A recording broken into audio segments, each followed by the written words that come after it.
Have you ever looked around at your life and thought, why does everything feel so flat?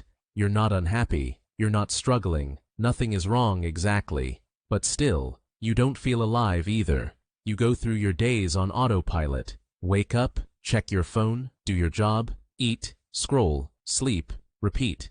And slowly, quietly, a sense of emptiness begins to grow. It doesn't scream, it doesn't break things, it just dulls them, like a fog you can't name. And here's the truth, most people never say out loud, you're stuck in the comfort trap. What is the comfort trap?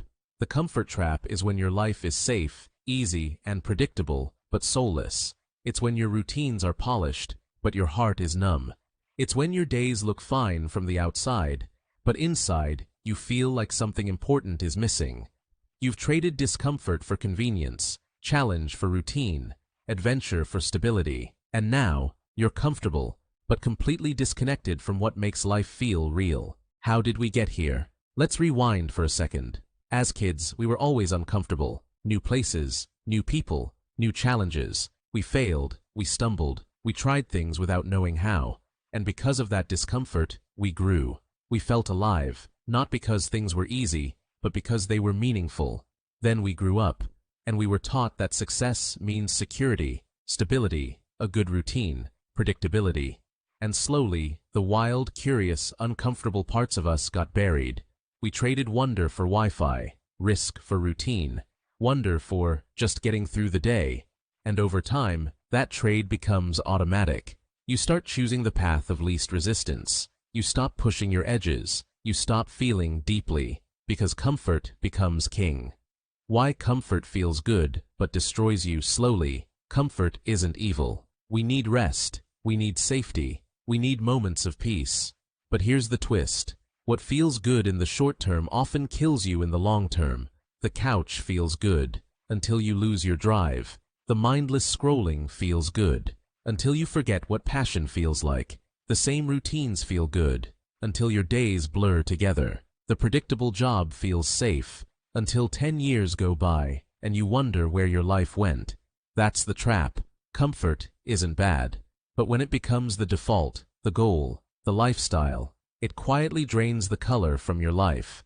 The signs you're caught in the comfort trap. You might be in the comfort trap if you don't remember the last time you felt truly excited. You fill your time with distractions, not passions. You say, I'm just tired, but you're not sure why. You avoid things that scare you, even a little. Your weeks all feel the same. You rarely feel deep emotions. Not joy, not sadness, just numb. You always have a reason to delay the thing you really want to do. Sound familiar? That's not just adulting. That's not just life. That's you slowly fading into a life of unconscious safety. Why discomfort equals life?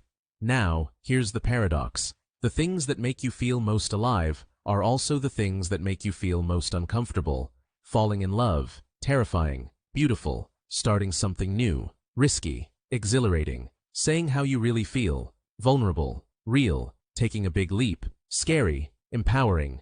Discomfort isn't the enemy, it's the signal. It's the voice that says, something important is happening here. But if you avoid it, you avoid the entire experience of being alive. Comfort is addictive. Here's the deeper danger. The more you choose comfort, the more your threshold for discomfort shrinks. You stop trying new things. You overthink before acting. You avoid the tiniest bit of awkwardness. You numb every hint of boredom. Your life becomes a perfectly cushioned prison. No sharp edges, no danger, no challenge, but also no growth, no fire, no aliveness. You end up living in a tiny box, not because you're trapped, but because you stopped exploring. The world doesn't want you to wake up. This trap isn't just personal, it's engineered.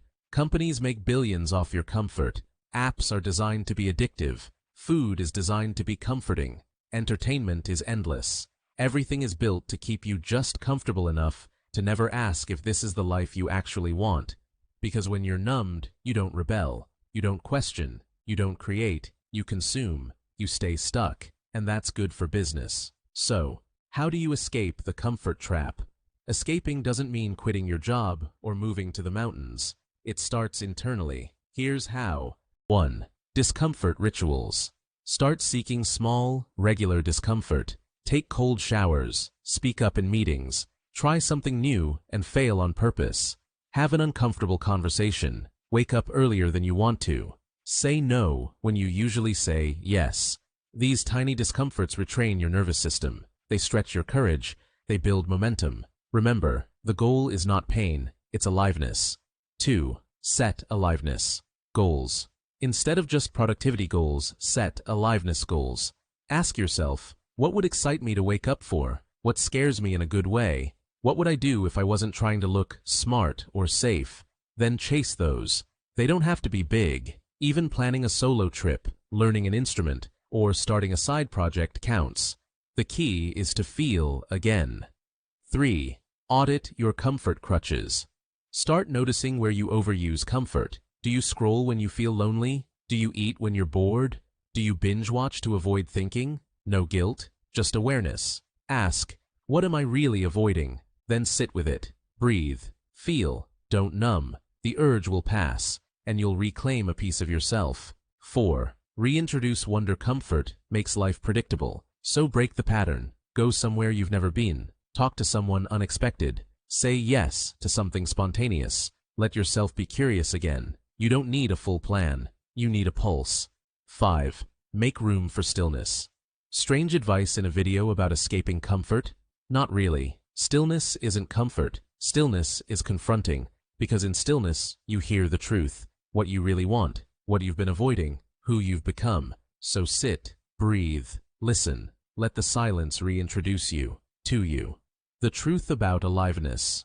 Aliveness isn't a permanent state, it's a practice. It's a willingness to feel, to risk, to stretch. It's choosing the vivid, even when it's uncomfortable. It's waking up one day and saying, I don't want to sleepwalk through this anymore, and then taking the first small step.